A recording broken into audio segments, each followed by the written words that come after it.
So to me and to the company itself, innovation is really about taking those lessons that we've learned from theoretical science and applying them in practice in ways that allow us to advance the knowledge, but also to deliver real value for the companies in the sector.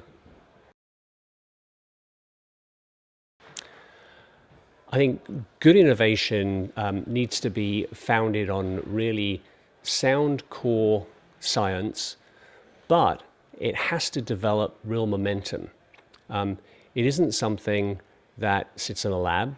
It's something where you go out, you get some real experience, maybe take some hard knocks, but adapt and tune your response as you go ahead and make sure that you're feeding it back aggressively into the next iteration. So that practice of iteration is really fundamental to innovating.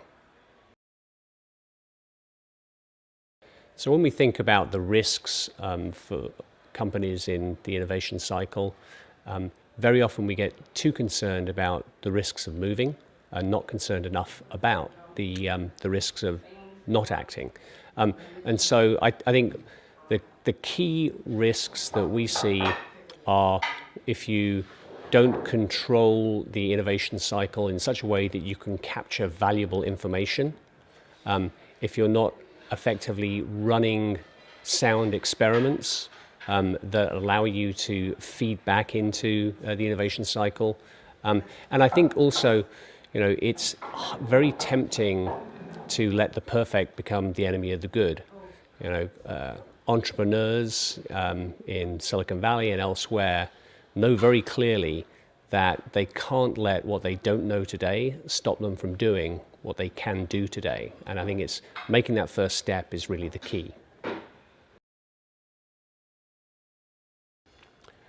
One of the early experiences that we had in the water sector was very much in terms of taking what at that time was academic theory and then working very closely with just a handful of customers. You can't work in that tight way with every customer, but finding a couple of real icons of excellence in different areas.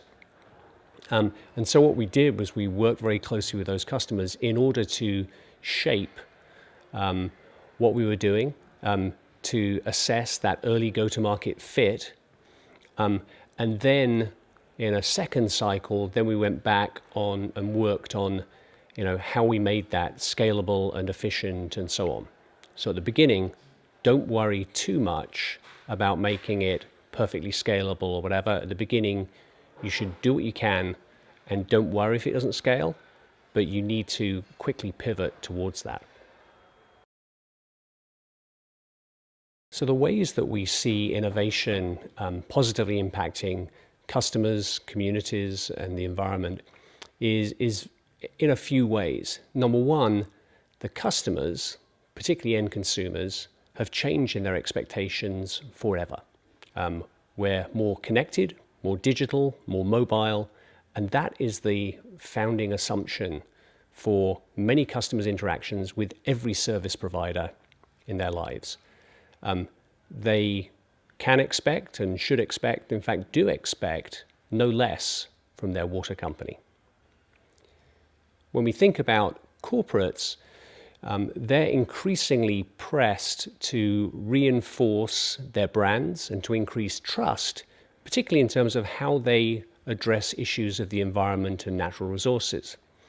By providing high quality digital solutions, engagement, analytics, etc., we can both help them improve their internal operations and therefore their financial performance, but also help them build that connection and that trust with their own customers.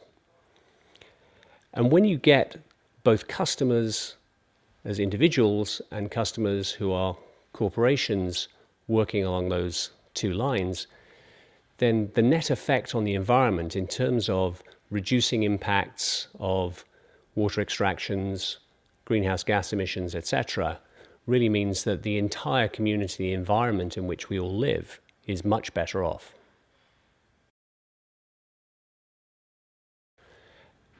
As we look at how utilities benchmark themselves in the entirety of customer experiences, we actually see that it's essential for us to think about the other service providers in our customers' lives.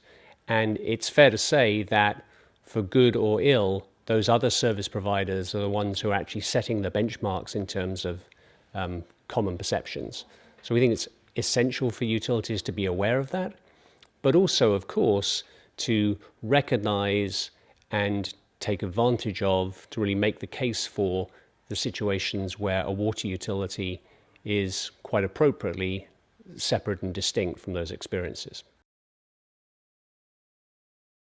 What we see for the future of the water sector is really, firstly, one that is much more extensively digitized than it currently is today. That is to say, the physical assets will continue to remain critical to service delivery, but that idea that you can run a water company with a purely physical asset-centric view is one that I think will fade away. I think we're moving now towards an era where it will be data-centric and particularly customer-centric in terms of considered best practice, what gets rewarded and what gets recognized by their customers and by financial performance. As a CEO, when I think about innovation culture, the reason that we think it's so important in terms of what we do is that innovation is the discovery of today and setting the path for tomorrow. It can be, it should be an incredibly exciting journey to go on, and it provides many interesting and vibrant career experiences, but that's what changes the world. That's a great promise to hold out for people early in their careers. And it's critical that we have multiple innovators for our whole society in order to advance our experiences and improve the health and well-being of the community. At the same time, when we look at how you innovate without causing unacceptable risks, there are two lessons. Number one, start today and get experiences that allow you to trap data. So don't let what you don't know today stop you from doing what you can do immediately. Number two, because the nature of innovation is that not everything works, you need to manage risk. And entrepreneurs, innovators, they manage risk by building and managing portfolios. So do multiple things. Don't do one thing, because then if it doesn't work, it's purely binary. You're really in trouble. So pick a basket of items to work on. Some will work, some won't, but you either win or you learn. To help innovation to thrive, you've got to have the right leadership and the right culture in place. And the major lesson that I've learned over the last few years in an innovative environment has been that leadership can create a protective umbrella where it's okay to fail. It's not necessarily something that you celebrate, but as long as you learn, that's okay. And part of that is that if you're going to risk failures, there's occasionally going to be bad news. But bad news early is actually good news. And so leadership has a key role in doing that, so that the company, the organization, and the individuals have that tolerance to take risk, so you have the opportunity to win, but you're always rebalancing as you learn from the less positive experiences.